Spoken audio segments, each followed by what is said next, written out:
You are now watching the Amazin Mets Pregame Show with your hosts, Rob and CP. Let's go Mets! Let's go Mets! Let's go Mets! Let's go Mets! What's up, Mets fans? Welcome back to the Amazin Mets Pregame Show with myself and CP that is next to me. And oh my God, we got a 500 team. We made it. It was a long road ahead. At one point, not too long ago, we were 11 games under 500. The team was mentally soft, as a lot of us believed. No guts, no balls, no nothing. And they come back. They fight back. They're dancing at an event yesterday and just being the team that nobody thought they would be. And the chemistry, everything is just working. But there's a lot of work to do, Chris. How are you? Yeah, still a lot of work left to do. Love the way this team is gelling right now. The team bonding yesterday for Jose Iglesias and the debut drop of OMG was absolutely awesome to see. Taking advantage of the off day. You go into this weekend series in front of your home crowd against one of the other hottest teams in baseball and the Houston Astros that have seemed to have the Mets number over the last couple of years. This is a big test for this Mets team and this organization, and they've been playing great baseball. They've been beating good teams. The Yankees didn't seem to be a problem, didn't really phase the New York Mets, and hopefully the Astros are the same way. Now, like I said, two of the hottest teams in baseball, both of them are 8-2 in the last 10, and I believe the Astros are riding a 7-game win streak into CitiField. So want to see how the Mets respond. You got Jose Quintana on the mound. We'll see what he's able to provide for this Mets team. If he's able to keep them in the ball game, that lineup has a lot of individual dangerous players, from top to bottom, and they're scrappy and they're in the same position. They started off the year slow. We were kind of wondering. I mentioned this in my pod on the off day yesterday that I dropped on my channel. This is like the New York Mets of the AL, right? You start off slow. We know that organization has pedigree and they've always been great, but you just wondered at this point in the season, are they going to transpire into something more? And that's exactly what we're wondering with this Mets team. It's sort of wait and see. And I'm not sure if we're going to talk about it, but David Stearns even said that he more so mentioned consistency and needing to keep up this pace of play now that they've been able to achieve this play here as of recent. So very important stuff going on. It's exciting time to be a Mets fan. We're actually watching competitive baseball where weeks ago we didn't even know if we'd be at this point on June 28th talking about must-win games, right? We would think that we're just talking and looking forward to selling at the deadline, but a lot of other conversations are happening right now. So it's good to see. It's good to stay engaged at this point in the season where everything seemed like it was lost just a couple weeks ago. Yeah, and nearly 80 games into the season, the Mets have a season right now, right? They got 5 weeks until the deadline. David Stearns, made it loud and clear. So nobody should be confused or, caught off guard if things turn bad. He said it, right? Yeah, that's great. They fought back, and that's a great sign. But the harder part is to keep and maintain being 500 and over 500. That's the next step. And look, there's expectation now, Chris. I talked about it on Mets Talk Live yesterday. There's expectation. Met fans expect the Mets to win now. That wasn't like that 4 weeks ago, right? JD Martinez said it in the team meeting. Everybody expects us to lose. There's no pressure. Well, there is pressure now because fans and a lot of teams and a lot of people around the league believe the Mets should win now. So now the pressure is on the Mets and not the other team that they're facing, like JD Martinez says. So listen, this is the most important stretch over the next 5 weeks. We talk, how many times do we say this is the most important stretch, right? But when you get to a certain plateau, when you get to a certain level that you need to get to, and the goal was to get to 500, you're there now. You gotta be better. You gotta get a couple games over 500. Don't get the 500 and end up being back down by 500 or under 500, excuse me. And you're back to square one again where you have to fight back to 500, right? You're facing an Astros team that is red hot, 7 in a row. They just got the 500. They're playing their best baseball of the season. So this is not going to be easy. They got some good pitchers rolling up against us, but during this stretch for the Mets, they've been beating good pitchers. And look, don't stop now, right? Find ways to win, right? We know the bullpen is an issue. We'll talk about Drew Smith, that we got very bad news from him. That's going to hurt our bullpen, obviously.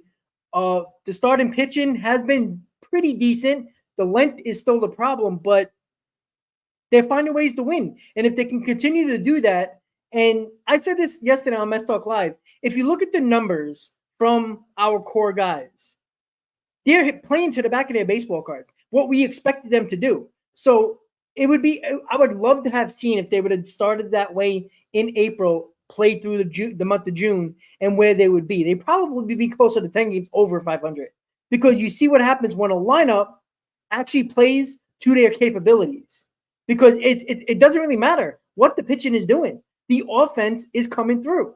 Somehow, some way, they find a way to win with the offense, regardless of what the pitching is doing. So I'm very excited, right? This is game one of 5-week stretch, about 16 games. Actually 16 games to the All-Star break, and they have about 26, 27 games, about 25 games until the deadline. So that's about 4 or 5 weeks. So look, a lot of work still to do. I'm excited. We got relevant baseball. We got meaningful baseball. And Chris, you talked about this so many times already over the last week or two. Look at the schedule after the Astros. You got the Nationals twice, the Pirates, and the Rockies before the deadline. Before the All-Star break. That's a lot of wins you can put in that. You can put a lot of W's in that win column, because I think they're better than all those teams. And some might disagree, but I think we are. And I don't think we have to go on a crazy stretch, right? You're at 500. All you got to do is play a couple of games over 500 over this next 16 games before the All-Star break, right? If you go 10-6, that's not great, but it's good. You'll be 4 games over 500, Chris. So, there's a lot of ways to look at it, but I want to know your thoughts on it. I know you had that video and you said a lot of great points. And, for everybody who didn't see it, or myself who kind of ran into it and watched it, but I want to get it out there on the pregame. What do you think about that?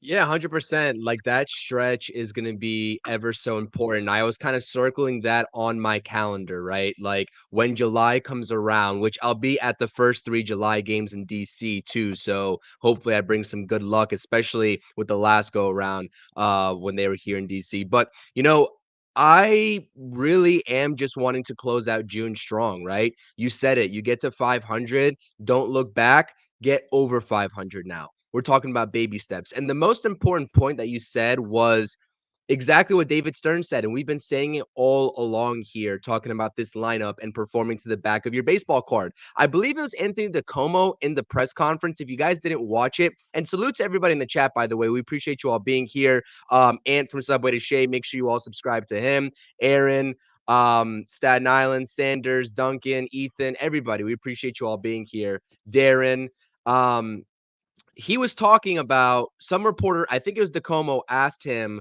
what was David Stern's, I guess, belief in what changed with this team, right, from before. And he said injuries and health, right? That was his first point.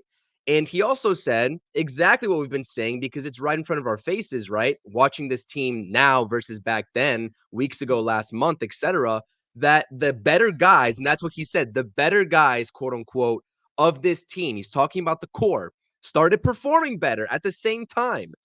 And we know that as people coming up here and talking about this team, if you watch this team as a fan, like in general, everybody in the chat, you knew that the core wasn't performing when they were playing poorly. And that was the direct correlation. But it's refreshing to hear that from David Stern's mouth himself. That's very refreshing, I will say. So yeah, take advantage. Close out June strong. This is a very tough test. I'm excited. And the thing is, we are excited and not scared, because guess what? You talk about increased expectations, but I talk about going into each series with nothing to lose. This team does still have nothing to lose. Now, that might change if they get in a situation where they finally hold that wild card spot in terms of the overall quote unquote expectations that people are having to set now. But still, as a player, you have to think a lot differently than a fan in terms of how you approach these ball games. They don't need any added pressure on themselves. And by judging of what they did yesterday in the off day, it seems to be pressure free, which is exactly what contributes to loose baseball, and it contributes and it helps with better results. So 100% Rob, I definitely agree with you. This series is going to be very crucial, but then do the Mets take advantage of a relatively easier schedule in the first 2 weeks of July? That could either set the Mets back or put them in prime position to take over one of those wild card spots. And maybe you're not even talking about a third wild card spot. Maybe you're talking about like the second wild card spot, right? Or even maybe even the first one. Let me not get ahead of myself real quick, but we want it all at this point. But yeah, 100%. I got to back everything. I said it in the video, like I said, and like you said, hit that thumbs up on this stream and make sure you go check out that video. Hit the thumbs up on that as well if you missed it. But yeah, this is exciting, man. I can't wait to first. Yeah, you know what? And it's extra exciting because we didn't expect this. Like, as much as we try to believe and put it in our heads that the turnaround can happen, like, we all talked about it. I'm not saying we lied to the audience. I don't think we did. I think that we just wanted it so badly that we kind of made ourselves believe that it could happen. And now that it's happening, the Grimace effect, you have, people with Grimace costumes chugging beers in a rain delay. It's just insane what's going on right now. You got the oh my God with Iglesias, and you're right. Yesterday, you see how loose the team is, right? They're vibing. And look, it took a veteran guy who was trying to get back to the majors in Iglesias. It took JD Martinez to speak up and tell the facts in a team meeting, and Lindor setting up a meeting that was really needed a couple of weeks ago. And everything just fell into place. Like, sometimes people need to have to sit down with each other and be accountable, and have to go face to face. And look, even Jeff McNeil was dancing on the floor. I don't know if anybody picked it up, but if you watch I saw it. Jeff McNeil He was rolled up. there. Peter Alonso Peter Alonso with his doofy ass was the first one out there, but that's great. And then Jeff McNeil was there. I'm like, all right, if Jeff McNeil can put the clubs down and not curse at everything or throw helmets and get in there and start dancing a little bit, it's like, all right, like, something's going on here. There's a vibe going on, and everybody's loving it. So, and I'm loving it right now, right? The Mets, it's Blackout Friday. It's Pride Night at CitiField. That's always a big thing. Especially a lot of my friends, they love it. It's a big night for CitiField and in New York. The Mets do a really good job with that. And it's Blackout Friday, right? They got the black jerseys on. We know the record with the black jerseys. It's not very good, but who cares? This team, it doesn't matter. We're purple, pink, blue, green. I don't care. This team is confident. And you know what? I expect the fans to show up this weekend. And this weekend, it's going to be insane. Like, Grimace all over the place. I don't care. Like, it doesn't matter. Just enjoy it. Because as fast as it wasn't really fast, but the slow progression to get to 500 wasn't an easy one. Like, I mean, we've lost a lot of years off our lives, probably, the way this team has been making us go nuts. And you know what? Listen, I'm excited. And by the way, 3 days in a row, the lineup, same thing. Yeah, same lineup, 100%. I was just going to bring that up as well. But actually, before we bring that up and talk about today's game with the lineup, et cetera, the pitching matchups, I want to talk about Drew Smith real quick in terms of how the Mets handled his bullpen.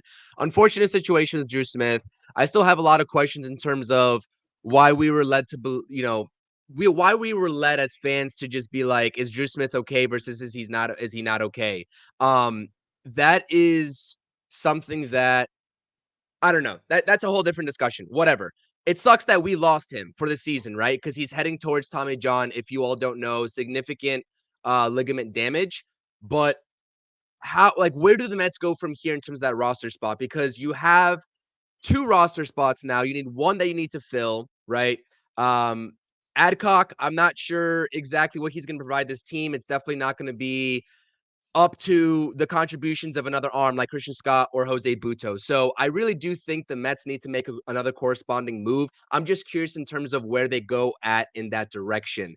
But like I said, it looked like Drew Smith was very emotional in his press Yeah. conference or his interview that he was sort of giving the news that he was likely done for the season. Wish him a very speedy recovery. Obviously, he's had his ups and downs, but yeah, I was kind of curious in terms of where you think the Mets go from there in terms of filling in that roster spot. I really do think after tomorrow's game, Tyler McGill is the name to watch out, whether he's going to move to the bullpen or be sent down. I know we talked about this numerous times, but I do think that roster spot that you need to fill, one, you need a competent arm that's going to actually play in games to serve out the rest of Edwin Diaz's suspension, right? You're already out one roster spot. You can't just put a filler in there. Like, I believe his first name is Tyler Adcock, if I'm not mistaken. Like, what contributions are we going to get from him? Like, is that really the move? So I'm just curious in terms of your mind and picking your brain, Rob, in terms of what you think they're going to do. I know Sanders brought up Bryce Monte de Oca. I'm not sure if he's ready yet, and I don't know if I want to throw him out there. Right? I mean, he might be a week or two, maybe 3 weeks away. I don't think he's ready yet. Yeah, I'm not going to rush him back because we need him. Look, like I said, I think it was a couple of streams ago. I said the AAA arms because that's usually the guys they're going to bring up. It's not a lot. It's really not. Maybe Salser comes up. They bring him in. See what happens. He's been pitching well in AAA. I honestly don't know. Attic is already up, so I really don't know. Like, I'd love to figure it out, but there's not a lot of names unless they find a way to make a trade. I don't see much happening. They're just going to bring up people from AAA, and hopefully something works out. I think that's the only choice that Stearns has, unless he's going to make a trade. But I don't see the Mets doing that right now. So, losing Diaz for the 10 days really did hurt because, Drew Smith, yeah, it sucks. But, he was actually one of the better relievers in our bullpen that kind of was trusted. So, man, I don't know. It's tough because, I mean, how many relievers do we really have that we trust? Two? Garrett and Nunez, right? Maybe Danny Young, but I don't know. It's frustrating because this team deserves to be healthy 100%. And the ton of arms that we lost, like it's just bad right now. Because unless Stern's going to make a trade for a quality arm in this bullpen, he's going to have to probably throw a McGill in there, or if he wants to save innings for Christian Scott, I don't think they're going to throw him in the bullpen. But you got to get an arm in there that is worthy to be in the bullpen, not a guy just to fill a spot. Because you can't put a guy in the seventh inning in a close game and say, all right, let's just cross our fingers. Like, you can't do that. Not when this team fought back and you basically give them no chance. So I'm thinking McGill might be, after this start in this series, might be going to the bullpen. Now, that's not a great option, in my opinion. I'd rather go with guys in AAA like Salser, maybe a couple of guys that are actually been decent and try them out, or just bring up Christian Scott and Jose Butto and mix them around. Like, if Jose Butto, I think he can have the mentality to be a bullpen arm. It gets him back in the majors. I think he'll want that. And I think you should put Christian Scott in the bullpen and throw McGill in there. I think that's what I just don't know. I just don't know why Jose Butto isn't up. Like, he can eat bulk innings for you. I think that he would be that perfect guy to serve as that bullpen bridge type role. And we've seen it. Like, he's very flexible and he's very durable, and he's a warrior out there. So I know Staten Island is talking about Wilkin Ramos as well. Very hidden gem. And I know that Carson from the Mets Weekly Pod was talking about Wilkin Ramos. 100% keep an eye on that name, but he only just got promoted to AAA Syracuse, if I'm not mistaken. So it doesn't seem like the Mets organization, they fast track pitchers, especially right to the major leagues, but definitely 100% keep an eye on Wilkin Ramos. But like, in the meantime, McGill obviously has that capability of being the bullpen arm. A lot of people have been calling for him to be that bullpen arm for quite some time now. Is he going to thrive there, though? Is that change going to make him pitch more consistently and more efficiently than he has as a starter? I don't know. But the fact of the matter is that you got two viable guys, right? If they chose Christian Scott and they're like, listen, we have you on an innings limit, which, right, I can go on all day about. Everybody knows that I can sit here and make an entire podcast episode about my gripe with how this Christian Scott situation has been handled. But what I'll say is that this is a situation where I would be in favor of potentially having him in the bullpen to still get reps at the major league level, but on a less, I guess, costly basis in terms of the innings pitched category that they want to have him on, in that program they want to have him on, whatever that may be. So I really do think that we're heading into a deadline, right? I said that I'd reserve all my deadline talk for after July 4th. I think David Stearns kind of confirmed it, saying that there will be potentially some hybrid buying and selling, and there's going to be a lot of shifts in this roster, but you got to start at the bullpen, right? If you're talking about any trades, I just don't think that's going to happen in early July. Even David Stearns himself in his press conference today said we're still a month out in terms of the trade deadline. So that doesn't seem like he's in a rush to get Yeah. outside help. That's what I took away from that sort of press conference that he did today. So I don't know. Yeah. For me, the answer is Jose Butto. He's flexible, and I think that whether he's a starter or in the bullpen, he'll pitch the same. You'll get the same results, and you'll still get that warrior on the mound that'll get himself out of tough situations and eat innings for you. That would be my 1A choice. But yeah, something has to be done because Ty Adcock, I know he came over from the Mariners. I don't think he's going to contribute like that. I think that's just a waste of a roster spot. No disrespect to him. A lot of people saying Tyler J. I mean, yeah, you can make the argument, but like again, are you taking him over Jose Butto? I don't know. If you can't tell, I'm a very big Jose Butto fan, and I'm kind of pissed that he got sent down as well because I think he deserves this opportunity, and I think that he was the guy, right, along with Luis Severino, to hold down this rotation, especially when things got a little shaky. Let's not forget that when he was up here. So I don't know, man. That's my take on it. That's my 2 cents. But don't be surprised if we see a corresponding roster move, maybe sometime after the game tomorrow, after McGill's timeout or turnout is over. So that's what I got to say about that. But yeah, let's talk tonight. All right, let's talk tonight. The bullpen. No, I'm just joking. Yeah, look, the Mets have been finding ways to win, right? Jose Quintana is pitching. He's pitched well the last couple of starts. Hasn't really gone deep into games, but he's been giving us a team. He's been holding the leads at least over the last couple of starts. He was a candidate for us to go into the bullpen if he didn't have a good start 3 starts ago. We would have been talking about him in the bullpen and maybe Christian Scott taking that spot of Jose Butto. So, look, I don't know. Stearns, you're absolutely right. Stearns made it seem like nothing's really going to happen outside the organization right now.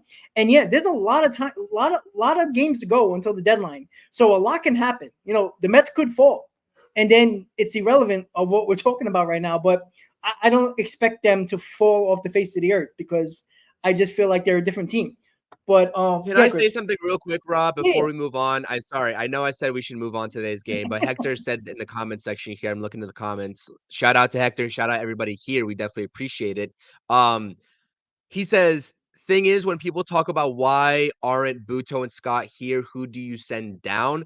You can send, this is where I'm going at with looking at the roster, the options, and who has options available versus who doesn't. Tyler McGill has an option left, right? So what I'm thinking is that rather than sort of send McGill to the bullpen, which they've tried in seasons past and it hasn't worked out for him quite the way that they had hoped, you can send him down after this turnout on the mound tomorrow and wait for that suspension to kind of draw, I guess, near the end of the suspension for Diaz and then bring Tyler McGill back up. Or I'm not sure.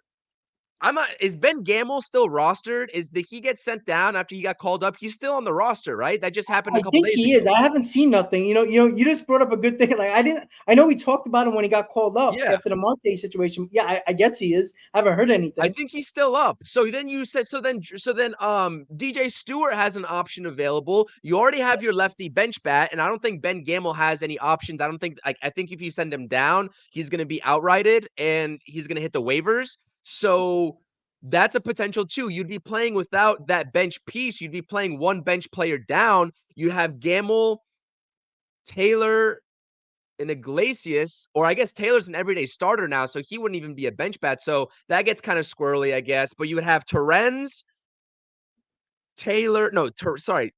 This is hard, by the way. I'm trying to do this on the fly. You've got Terrence, Gamble, and Iglesias as your bench bats, and you'd play one without one bench bat. I don't know. Maybe I'm overthinking things. It could be I'm overthinking things, but those are the two options. It starts with McGill, whether you send him down or move him to the bullpen, or you just play with one bench bat missing, and that'd be DJ Stewart, who has the option available. And I'm only talking about the rest of Edwin Diaz's suspension. This is like me trying to work around that. So just spitballing here. Yeah, I mean, it's still 8 games to go. It felt like it's an eternity already. That 2-game Yankee series felt like you can't send Ben Gamel down to bring up but like why? But like why would you not? Like I think you need to worry about the pitching. I think you do. I agree with you, Chris. Because why would you? I'm trying to figure out.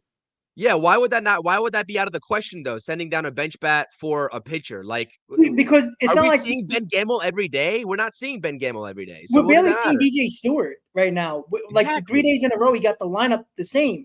Like in my opinion, like when it comes to the DH now, and you don't have the pitcher batting, and you don't have double switches, and you use a lot of your bench every game, the bench is most likely irrelevant unless it's like one of those Sunday lineups that you would get where the bench players play. Like it's not like that anymore. So I think we're overthinking the bench a little bit, and maybe Hector's overthinking the bench a little bit, and Ben Gamel, who has not been in a game yet.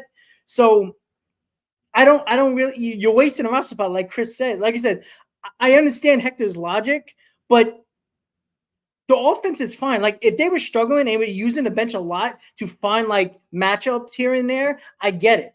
But I think it's more important to get the bullpen at least new arms to see. You might click with some of these guys. Maybe guy like Attic who might be able to pitch. Maybe he'll be good, right? Maybe Sosa who's in the bullpen. Maybe maybe if you bring up Budo in the bullpen or McGill after his start tomorrow. Like I don't know.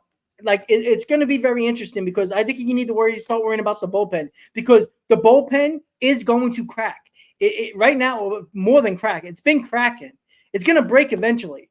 And you don't want to lose out on the potential of this lineup with their runs that they've been giving us almost 7 runs per game during this stretch and lose those games because your bullpen can't hold it. They have been holding up. They haven't been great, but they've been holding up. But you don't want it to break. And then you start losing games because of the bullpen, regardless of if the lineup's doing their job or not. You can't have that right now.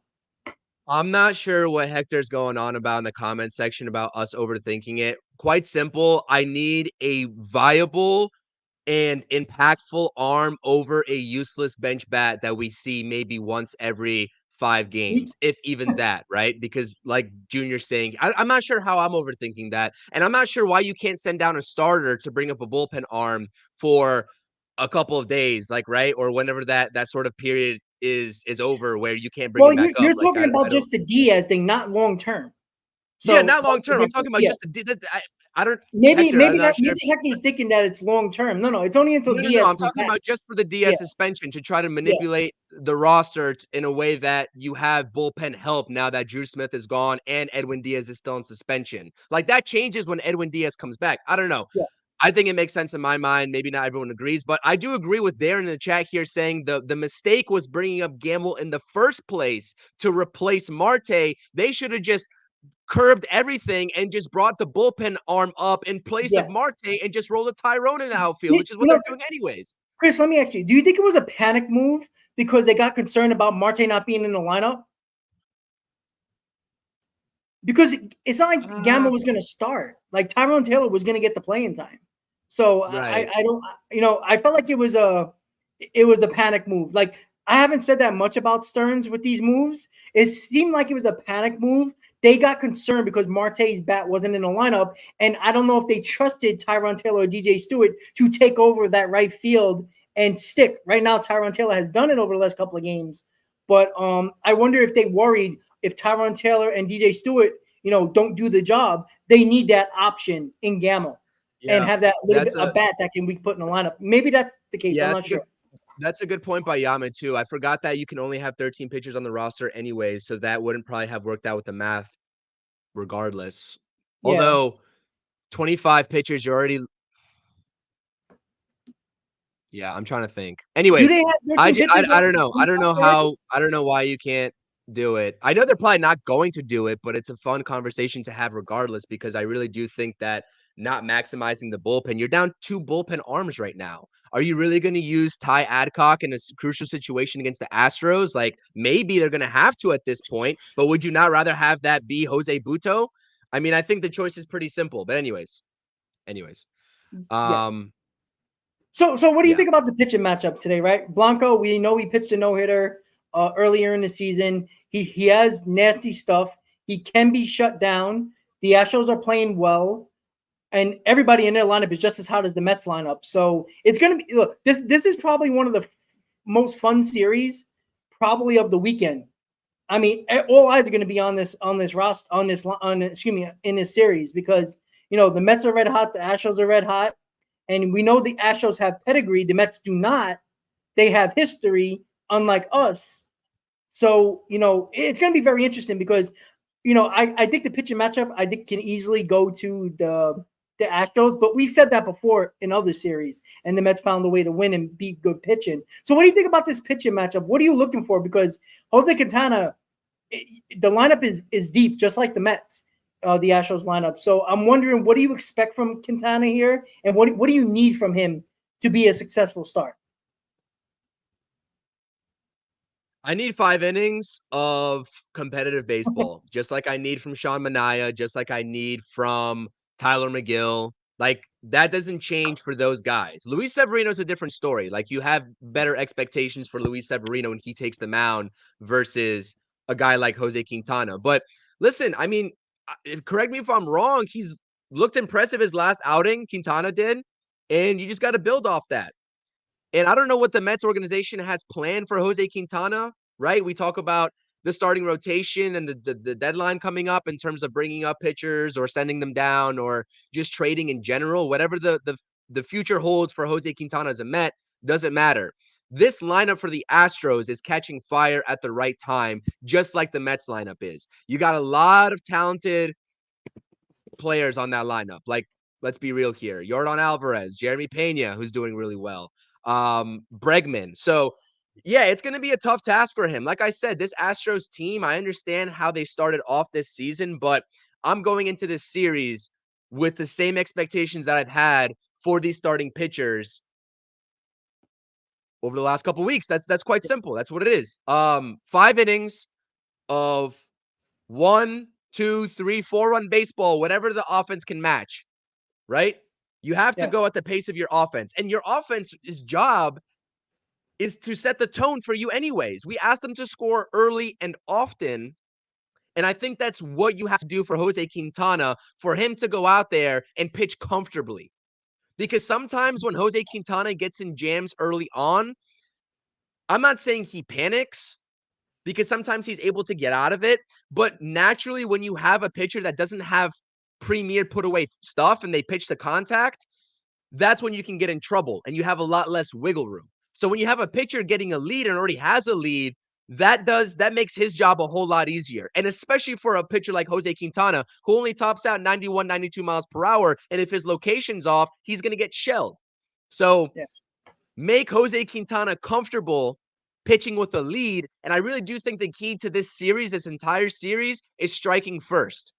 And that's what they've been able to do versus the Yankees. That's what they were able to do in those 2 games against the Cubs. Mm-hmm. So that's my mindset right now going to this series, especially surrounding Jose Quintana. Yeah, I think you need at least 5 innings from Quintana, 3 runs or less. I think it's going to be I know the offense has been extremely good, but at some point the offense is going to slow down a little bit. I mean, maybe they don't. Maybe they keep on rolling like this, but at some point the lineup will stop scoring 7 runs per ball game and probably get back down to like 5, 4.5, 5. And that's when you're going to need your pitching to, bear down a little bit in the rotation and the bullpen. And I need 5 innings and 3 runs or less from Quintana. I know that's kind of hard to do with this lineup as hot as the Astros are right now, but it is what it is. I think we have to realize that this offense is carrying this team right now, and they got to continue that until the pitching, either there's changes or they pitch better, right? We can't wait for the deadline to see what happens with that. And I doubt the Mets are going to go after starting pitching at the deadline when they got all these bullets in the minors ready to go. So Yeah, it's tough because like I'm concerned only because I don't think a lineup that's scoring 7 runs per ball game is sustainable.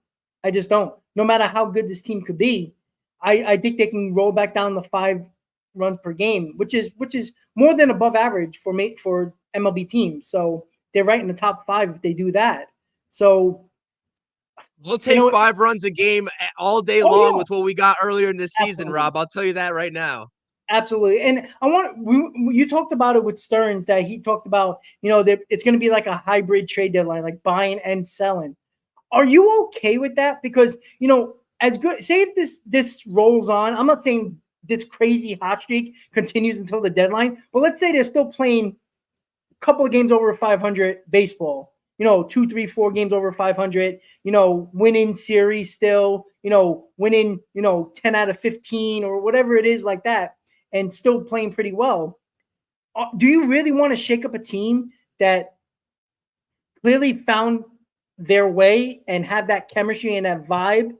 Do you want to mess it up and trade 2 guys in your rotation because you want to trade those guys for assets and bring your younger guys up just because you want assets and to shake things up a little bit? But why would you shake up? If you're Stearns, why would you shake up something that's been working and they came back together as a team? I know that's probably not the end all be all, but could that ruffle a few feathers? We saw the Mets last year at the deadline. I know it's a totally different story, how they felt like the front office didn't have their back. I wonder if that could happen again. I know that's 5 weeks away, but I was just curious in your opinion about that. Yeah, first of all, before we get into that, like I said, shout out to the chat. We appreciate you all. 1818 Mets, Ricardo. We got I-95 Bully in here. Yankees fan, first time tuning in. Good stuff. We appreciate you. Thank you so much for being here. Josh, everybody, appreciate you being here. Junior, everybody, thank you so much. To answer that question, because I think that's a very valid question, 100%. And Stoney, shout out to you as well. I want to say hi to you because I know I missed you the last couple streams.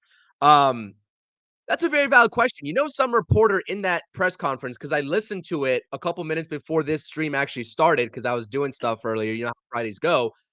They asked him directly that. Do you think this team deserves to be together still if they continue this stretch? It's very valid, but the thing is that if you're asking me personally, I do believe in addition by subtraction.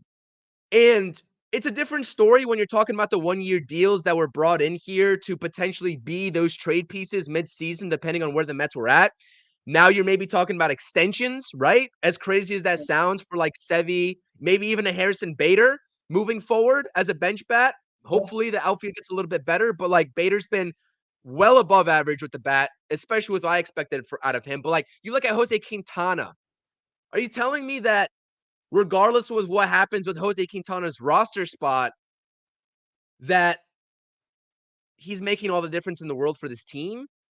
That's the type of guy that I'm sitting here like, what is his value for the rest of the season on field? Because obviously these players are gelling together. They're having team outings, and that whole dynamic that we saw last year where Brendan Nimmo was disappointed that XYZ player was traded, whatever, that's a whole different story. And I can't speak to that because I'm not part of this team. I don't know who's friends with who. I don't know what sort of relationships they're sort of forming off field in the clubhouse, whatever.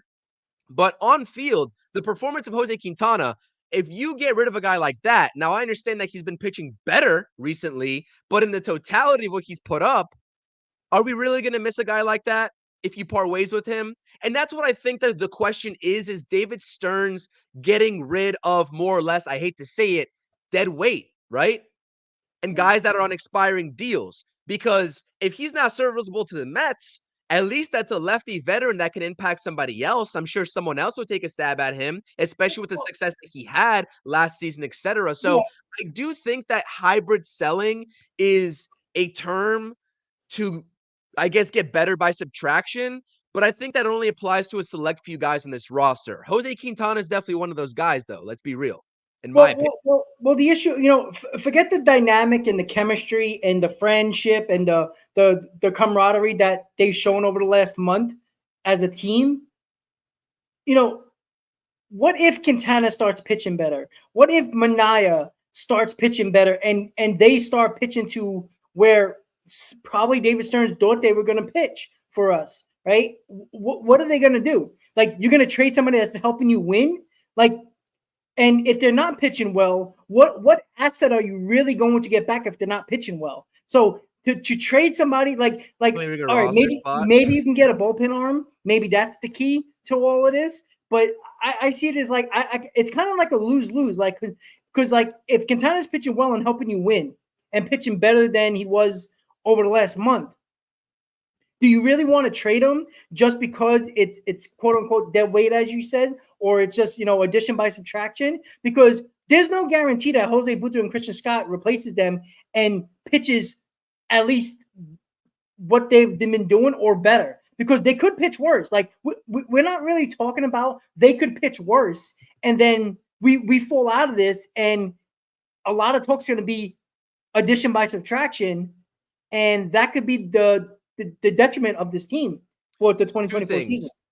Two things to have as a rebuttal to that. One, I try to mitigate any sort of recency bias with performances, and I look at the course of the season. That's first and foremost. So like Jose Quintana has been pitching better, but are we going to let recency bias sort of skew what we've seen over the entirety of the season collectively from him? That's one, which is fine. Okay, he's pitching better. Let's say he keeps it up for the next month. Maybe we're in a different situation. Okay, I get that it's a hard sell.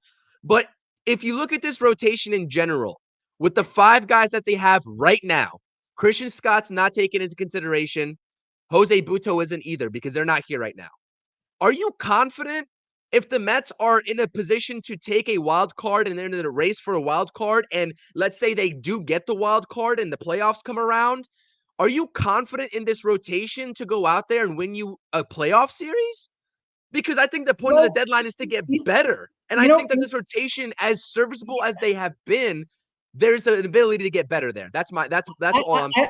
Well, the issue, and I'm gonna come back on you with this, but like I'd rather have a veteran in a spot where most of them been there before. I don't know what Christian Scott, like we could talk about Jose Butto, Christian Scott, Tidwell, everybody that we want to talk about.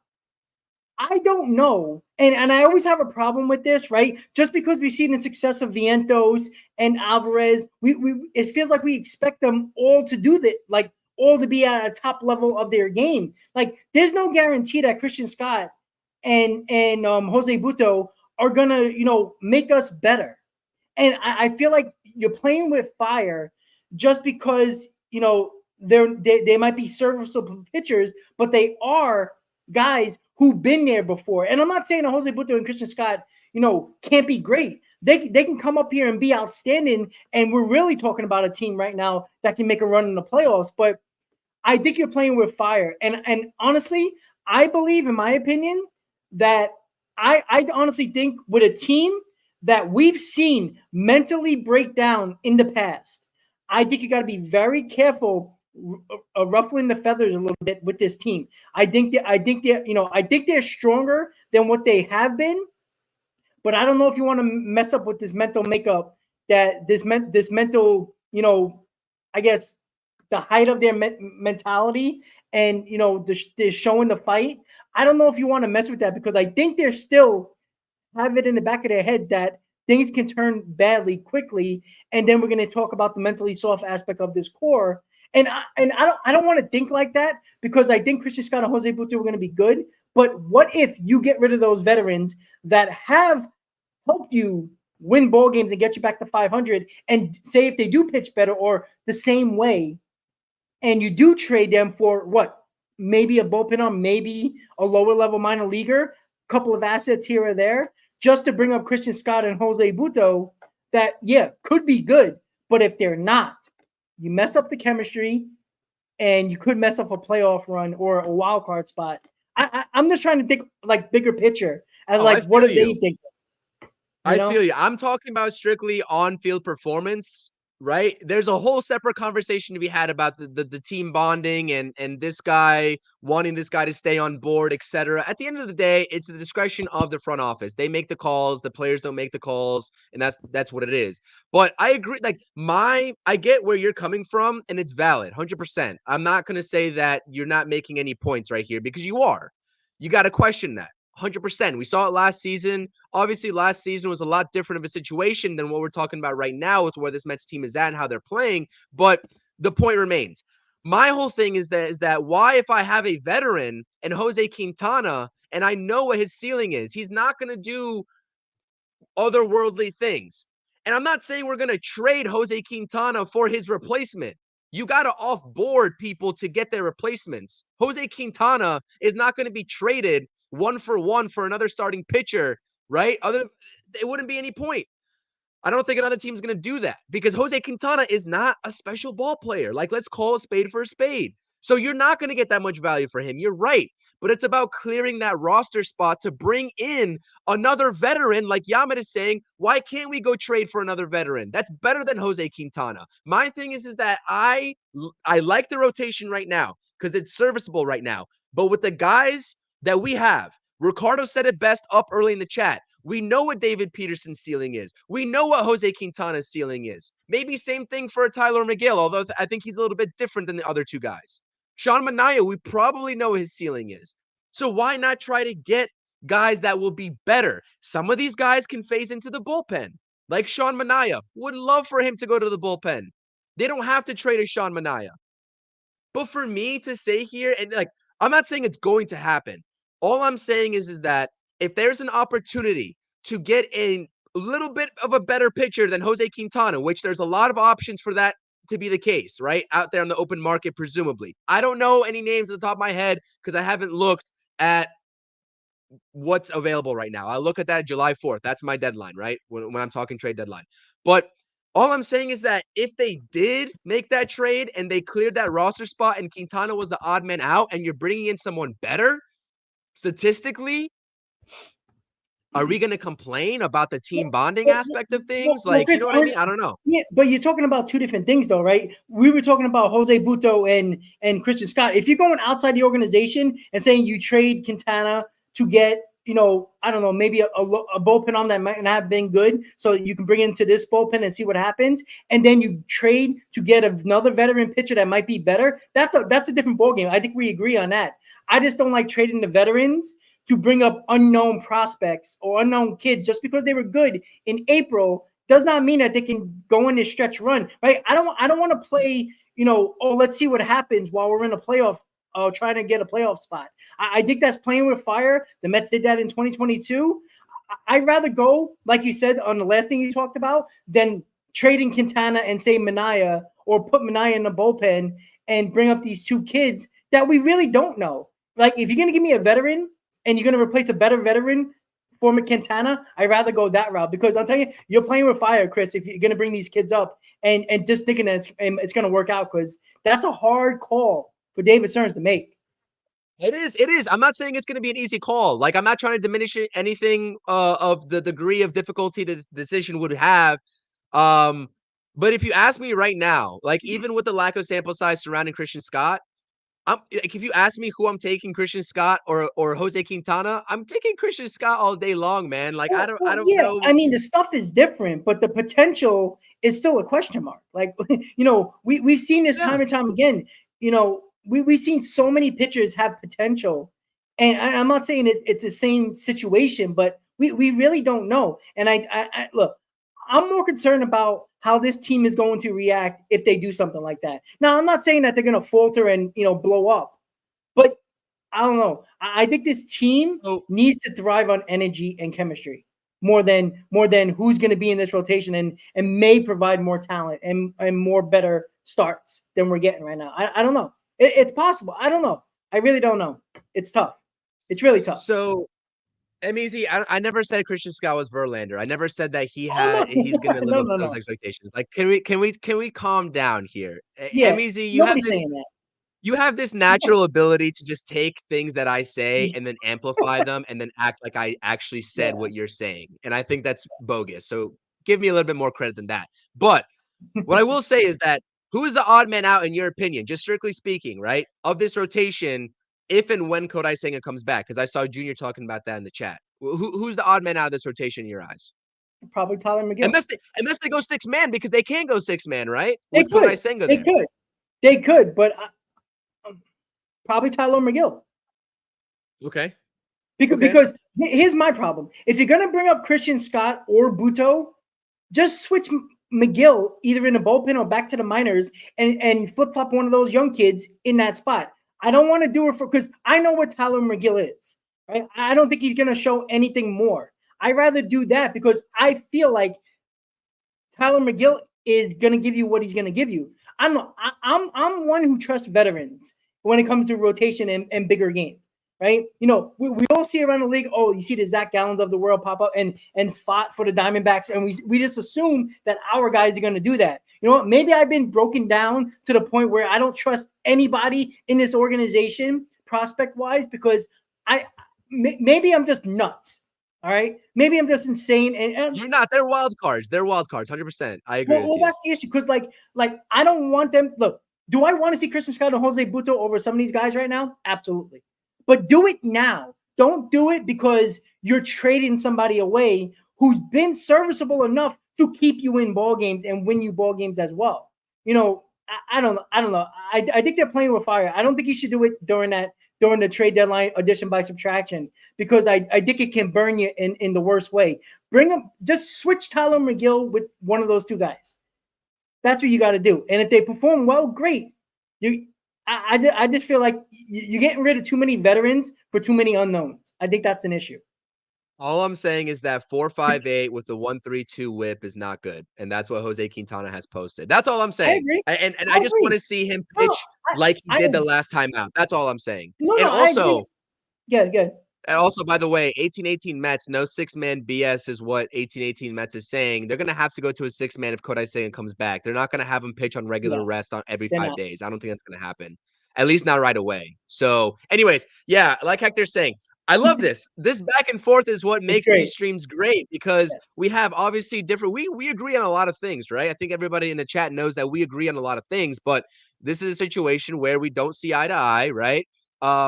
But I think that there's just two different philosophies, and that's what it boils down to. I don't think there's any right or wrong here. If they go either which way, like, of course, the other side's going to say, see, I told you so. Like, that's fine. That's valid. We will do that.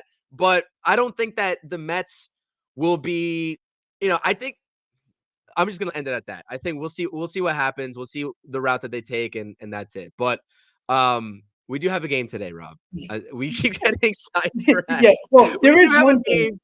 The fact is we want to win, and no matter who might be right, if it's the veterans or the young kids, we're going to be excited, right? We both want to have egg on our face if we're wrong, because that means we're winning, right?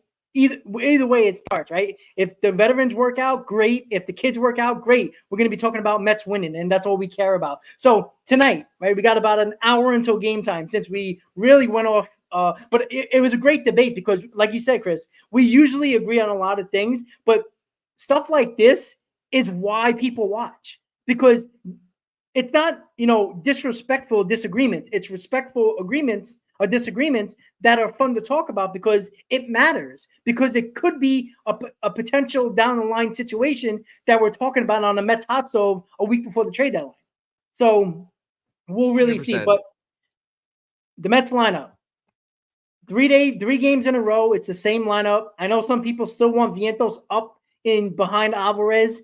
Look, if it ain't broke, don't fix it. Just keep it going. It lengthens the lineup a little bit more. You got Jeff McNeil in the 8 spot that has been looking better over the last couple of games. Harrison Bader, who's your 9 batter, has been clutch as all hell, just hitting his ass off. Everybody in this lineup. Everybody. So I'm not going to mess something up that's working right now. If Taylor starts to tail off a little bit, Vientos is going to pop up over him. It's going to happen, right? We already know Mendoza is not afraid to do that. If you're playing well, if you're not doing your job, he'll replace you or switch you in the lineup. Right now, the lineup has been kicking ass. They beat down the Yankees with this lineup.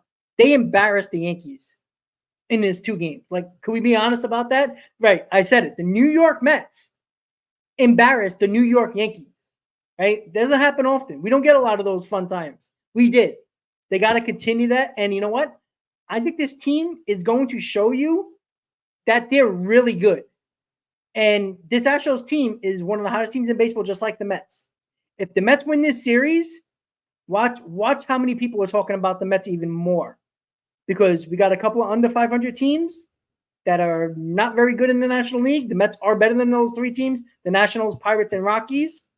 You win this series, you can look ahead of those series and say, hey, we can get a lot of wins here.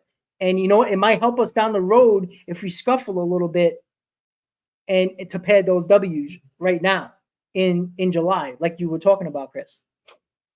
Yeah, this is a type of series where I'm bought into the Mets. I'm bought into the Mets. But if they win this series against the Astros, someone's going to have to calm me down because this Astros team, I'm giving them completely the benefit of the doubt. They are one of the hottest teams in the league, riding a 7-game winning streak. You got an Apple Plus TV game tonight. Everyone hates those, but we got it. Whatever. You're playing in the black jerseys. You're in front of your home crowd. Everything's great. Grimace is up. OMG's debuted. Like, everything's working for you. This would be such an electric series to take. My goodness. And yes, the name of my podcast yesterday was The Mets Embarrassed the Yankees, because that's exactly what they did. That's why I brought it lineup. up. That's why I brought it up. 7 combined home runs in 2 games. You beat their best 2 starting pitchers handedly and kicked them out of the ball game early. I need to see that tonight and in this series as well. Yeah. I just looked at the Savant page for Ronel Blanco. 4-pitch arsenal. Primary 4-seam fastball, slider, changeup, and then a curveball. The first 3 pitches, the fastball, slider, and changeup, he throws at a pretty even distribution. What I'm going to say, and I've been saying this the entire time, and it's been working for the Mets recently, and Hector and I have debated this time and time again, and we've came to the conclusion that obviously it's situational. Some hitters thrive at this more than others. But hit strikes early in the count, especially if they're fastballs. Watching a fastball 0-0, watching a fastball 0-1, watching a fastball 1-1 that's in the strike zone, it's not a recipe for success to get yourself to 0-2, 1-2, and see that slider. The slider for Ronel Blanco, he's not going to overpower you with the fastball. 94 miles per hour on the fastball, but the slider, the distribution, and the difference in the miles per hour can throw off a lot of hitters. There's a 7-mile-per-hour difference. He throws his slider for 87 miles per hour compared to a 4-seam at 94. That is something that when you change the eye level and when you change that speed up on a lot of hitters, they struggle with it, especially the first time through the batting lineup. And what have the Mets done recently? They have been getting on these pitchers early. Francisco Lindor, how many leadoff doubles in the first inning have we seen out of that guy? Yeah. They're hunting their pitches. And obviously, you have to be selective enough to get your pitch. But I just hate when they're overly selective. Like, if it's a strike early in the count and you get a fastball, which is primarily what these hitters want to hit, just swing the bat. Good things will happen. Brandon Nimmo, same thing. Everyone talks about how Brandon Nimmo, his game is working counts, which could be the case, right? And there's situations for them to do that and for him to do that. But just the other day, first pitch home run for Brandon Nimmo. He's been attacking a lot of counts, and he's been swinging early in a lot of counts too. So I think it's definitely sort of a mixed situation, and you have to take it at bat by at bat. But in general, I would like the Mets to continue attacking early in the count. And that's what my key to success is against Ronel Blanco. And we'll see it tonight. He's a talented pitcher. We'll see how they fare. I'm confident. This lineup has been tagging good pitchers up and down the board. There's nobody that the opposition throws out there that you can say confidently is going to go out there and dominate this lineup. And you got to give props to the lineup. Mm-hmm. They've been showing up.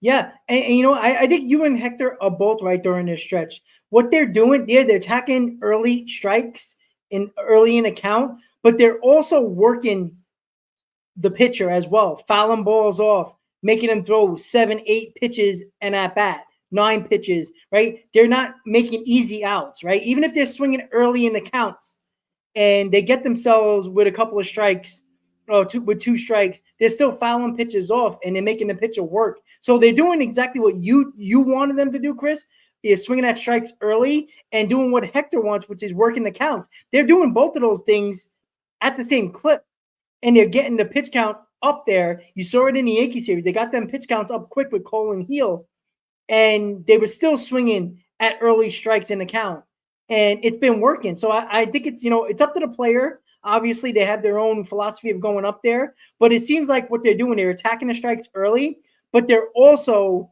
working the counts when they need to. And I think it's just certain matchups, certain situations in the inning. If Lindor gets on at first, yeah, of course Nimble's going to take a couple of pitches to see if Lindor can get in scoring position, stealing a base, right? Situations like that. But they've been doing what both of you guys said. I think you can work the count, and you can also swing at strikes early, depending on the situation, like you just said, Chris. So listen, this lineup is red hot.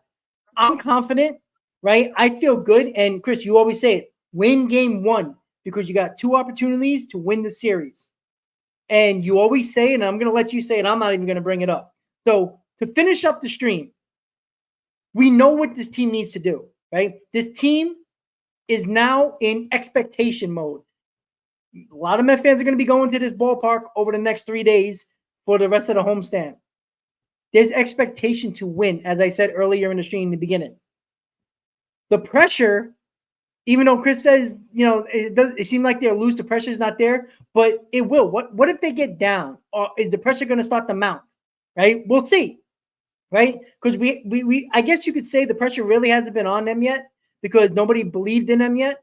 Now people are. So how is that going to work out in their favor? Can they overcome that pressure and just be loose and play the way they've been playing? We'll see. But I feel confident. I think they're going to take 2 out of 3. I think it's going to be a tough, close series. I think every game, I don't think the Mets are going to blow out the Astros. I think it's going to be either low scoring or high scoring. I'm not really sure. But I think it's going to be a combination. But I think it's going to be 1-run ball games going late into the ball game, Chris. I don't know. What's your final thoughts on that? Yeah, I think it's going to be a tight series, and this team right now is going to go as far as this bullpen takes them. I'm very curious. I'm watching the Mets bullpen and how Carlos Mendoza is going to utilize his bullpen without having Drew Smith, without having Edwin Diaz. I mean, I don't want to see Adam Ottavino out there in crucial situations, but we might just have to see it because at that point, if you burn Daniel Nunez and he pitches 2 innings plus for you like he did this last go around in the Subway Series, and then the next game you got Adrian Hauser doing the same thing for you, who do you turn to? Reed Garrett, I don't think is going to provide you 2+ innings consistently, and you need to save him for crucial situations too, because I guess it looks like he's coming in to close ball games out, and he's the first one up when it comes time to pitch the 9th inning. That's how it's been. I'm actually surprised that it's not Daniel Nunez, but he's shown a great ability to have flexibility in pitching 2 to 3 innings, Daniel Nunez.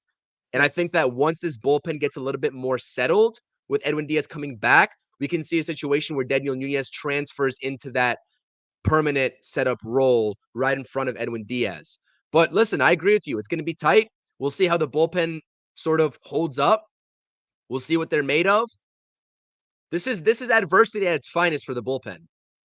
So we're going to see how this team, Mendoza, and these players decide to manipulate these games and how the performance stacks out. It's a good Astros team. But like you said, what do I always say? Don't care. The Mets shouldn't care who's across from them either. They don't care who's coming into town. They didn't care the Yankees were coming into town. Just win. That's it. Appreciate you all being here. Absolutely. And listen, the Mets have no more days off until the 15th, the day before the All-Star game, the All-Star break. So that's the other issue, right? The bullpen's going to be taxed. Like, we need the starters to get a little bit more length somehow, some way. Even if they're not pitching well, I think you're going to have to let them go. Let them get to 100 pitches. Like, I think you got to do that because, again, the 28th until July 15th or July 14th, excuse me, there's no days off. You got all them games. You got road games and home games with no days off. Now, who knows if weather gives you a day off or not, but as of right now, the Mets have no more days off until the All-Star break. right? Over this 16, 17 game stretch before the All-Star break, no days off. So, as Chris says, just win. You take game one. Now you have 2 opportunities to win the series, and that's what they got to do. Lineup has been hot. Starting pitching has been serviceable. And the bullpen is a crapshoot. We all know that. But the bullpen, even when they cracked, they've still held on. So, with that said, another Amazin Mets pregame show in the books. We got a game in about a little bit over a half hour. Mets and Astros, Quintana against Blanco. 2 red-hot teams, 2 500 teams. Who prevails in this series, on this weekend series at CitiField? We'll see. I will be doing a post-game tonight. I'm not sure if Chris is going to be here or not, but he obviously is always welcome if he wants to come. So check out the post-game later tonight, hopefully with a Mets win. With that said, guys, have a great night. Let's go Mets, and we'll see you next time. Have a great night, guys. Let's go Mets. Peace.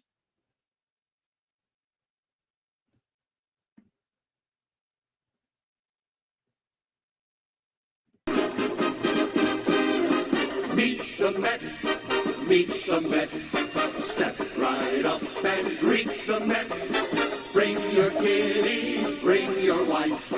Guaranteed to have the time of your life, because the Mets